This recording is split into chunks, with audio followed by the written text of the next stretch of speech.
Hello my dear friends, நீங்கள் மகிழ்ச்சியாக இருப்பீங்க. நான் கர்த்தருக்குள்ள விசுவாசிக்கின்றேன்.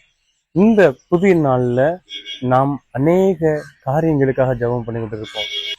நம்முடைய தேவனாகிய கர்த்தர் நமக்கு இதை நிச்சயமாய் செய்வார் என்று நம்பிக்கையோடு காத்து கொண்டிருப்போம். தேவன் நம்முடைய ஜெப விண்ணப்பங்களை கேட்டு அவர் பதில் செய்கிறவராக இருக்கிறார். எப்படி அப்படின்னா, அவர் இன்றைக்கு அவருடைய வார்த்தையின் மூலமாக நமக்கு நினைப்பூட்டுகிறார். நாம் நம்புகிறது அவராலே வரும்.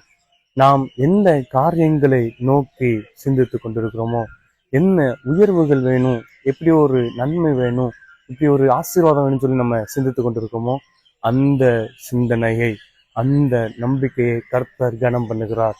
நாம் நம்புகிற காரியங்களை, நாம் விரும்புகிற காரியங்களை கர்த்தர் நமக்கு இன்றைய நாளிலே தரப்போகிறார். எனவே இந்த நாளை தேவன் நமக்கு நாம் நம்புகிறதை தருகிறவராய் இருக்கிறார் என்பதை உணர்ந்தவர்களாய் மகிழ்ச்சியோடு சந்தோஷத்தோடு இந்த நாளை துவக்கும்.